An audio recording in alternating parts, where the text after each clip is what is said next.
first day of our senior high school, I got into STEM strand. I saw several highly competitive students enter our room, and when we are finally seated, I walk to the guy who is sitting on the other side on a table, and he's drawing something on his notebook, and I said to him, "Do you know shading?" And there it starts, the beginning of our long-lasting friendship. And of course, we never got close to each other immediately. At first, I stayed with the back benches, the dumbest in the room in terms of academics, of course. It never came to my mind that I will be close to smart people until this guy came. My senior high school years may be the densest years of my life in terms of stories. With it, you can make 12 episodes of anime or even an hour-long movie.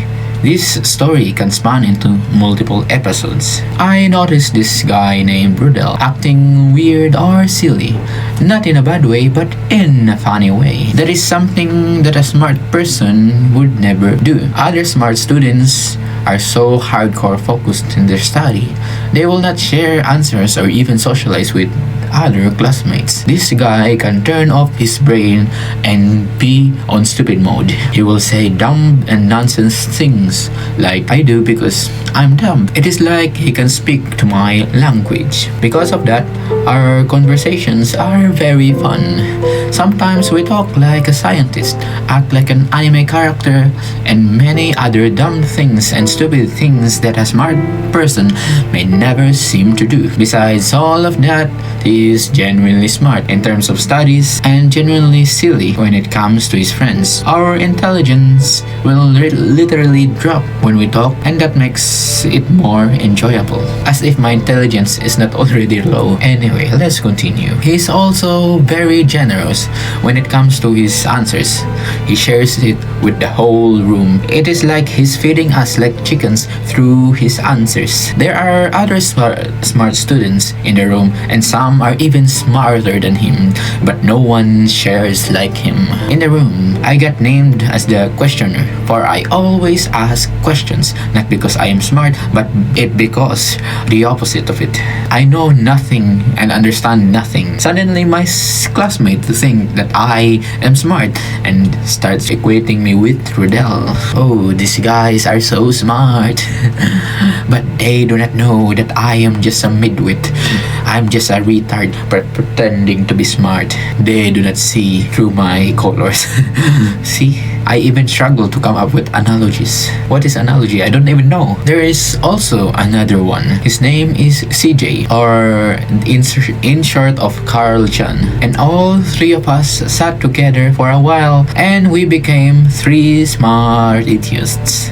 CJ and Rudel act stupid but are smart, but me act smart but are stupid. They actually argue a lot when it comes to math equations. I also join the argument, only my wits and reasoning power, but I'm a retard, so you know how it ends. I cannot even divide digit. See, I cannot even pronounce digits. I cannot even divide 3-digit number on paper. I don't know the formula of division either. I need calculator for that. Even with disparity in intelligence, they never treated me as less than them. They think of me as a fellow intellectual, even though I am a pseudo-intellectual. I do not deserve it, but they are very kind to me. CJ will always criticize Rudel's answers, then copies it. He is just waiting for the answer and still has the audacity to call it wrong. If you are wrong, he will criticize you. But if you are correct, he will confuse you. They really got into a lot of argument, but both of them are enjoying it. Because of them, I learned to love debates. If you are doing a report in front of the class, and CJ is there, the classroom will turn into a courtroom. They will get into the heated debate just because of a discussion about disaster. My classmates actually enjoy this. They cheered, they laughed, or even commented because of the intensity of the debate. One afternoon, the group full of the smartest and top students are reporting a topic about disaster. And when it comes to the evacuation part of the topic, the room explodes. CJ treated the asking question part as a chance for his objections. He alone stands against the smartest, giving them a lot of pushbacks and pointing out all the flaws on their solutions to disaster. They responded, but CJ seems to have unlimited trick under his sleeve. We are eventually forced to stop him, for we felt bad for the top students. He cooks them, grills them, and fries them at the same time. I developed a bad habit of playing the devil's advocate just because of these people. I do hurt others sometimes, so I have to unlearn this back. Being argumentative really gets me hated by a lot of people most of the time. These years are the turning point of my life. For the first time, I achieved high honors in terms of grade. These people have propelled me forward so far that it forces me to grow out of my old self. I'm not the smartest in the room. I'm a small fish in a big pond. This highly competitive environment gave me an incredibly massive head start on my life. Despite the fierce competition, the classroom felt like home. Those people really have done so much good to me. Thank you, everyone, if you are listening to this. You do not have to be the smartest or to be the best, but giving your all will give you so much satisfaction that even you win or you lose, you could say that it is worth it. One time, Rodel said to me that he could punch at super speed. Then he showed me his punching position. Then he just said, he already punched the door. He's just so fast that you cannot see it. So I played along and said that his punch can pass through molecules, and he agrees. He's standing in the doorway doing a punching action, and people who pass by laugh at our silliness.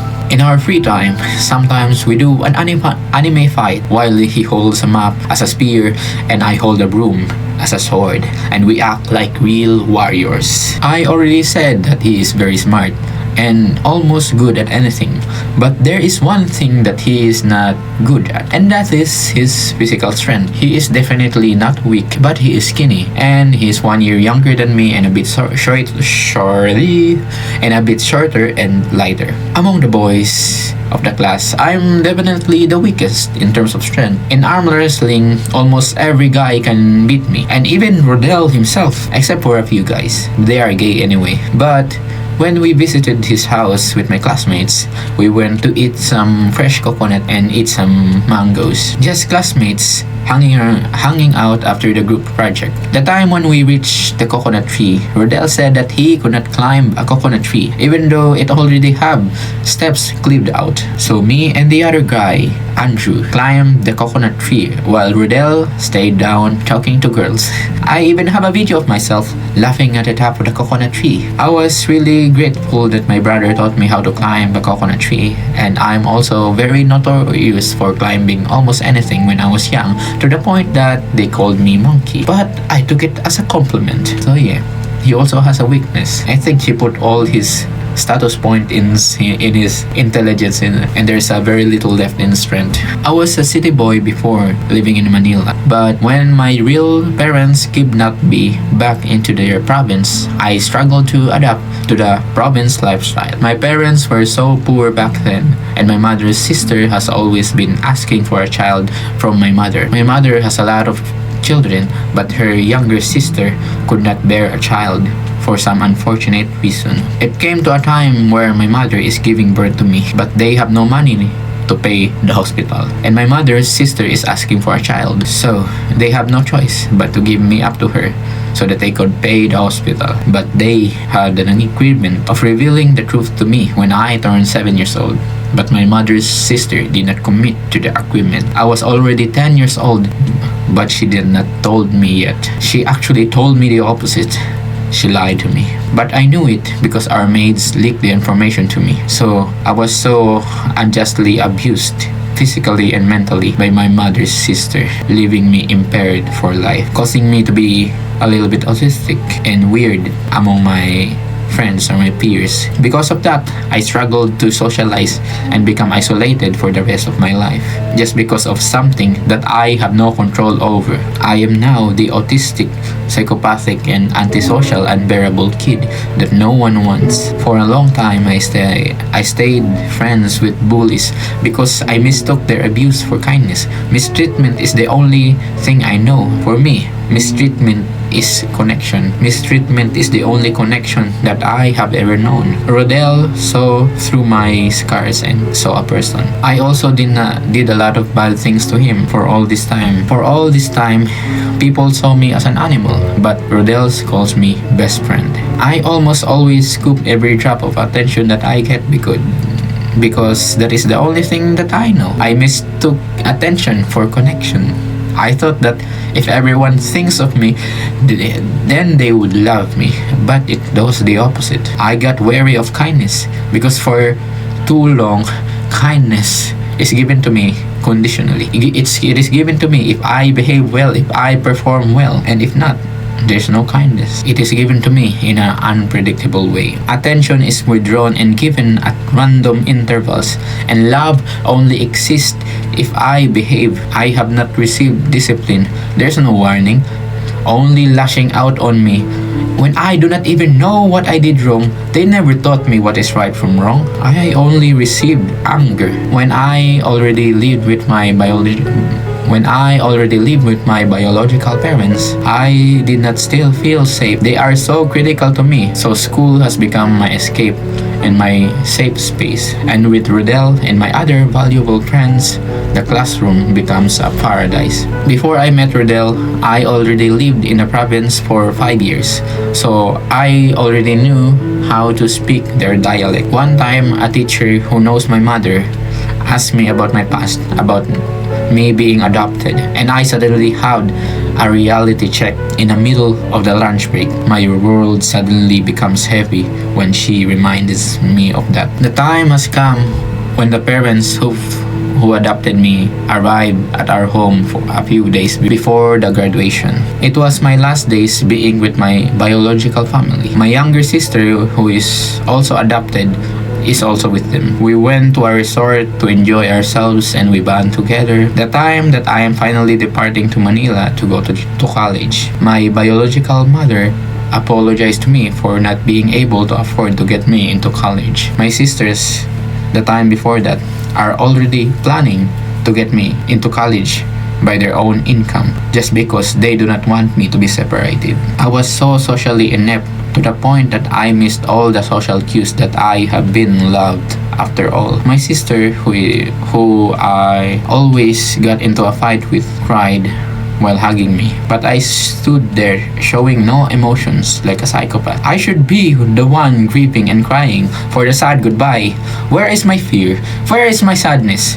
Why did they all disappear when I needed them the most? We flew back to Manila that night. I was 17 years old at the time. Now I'm 20 years old. It was 3 years ago. My mother's sister, who adopted me for 10 years, visited me several times when I was still in the province. But it came through an agreement that when I have to go to college, I should return to Manila and live with them as their son. My exiting days is a little fancy. The parents who adopted me attended to my graduation from senior high school. I was talking to Rodel and my few friends left at our room. Then I saw a car at the window waiting for me, and everyone saw it.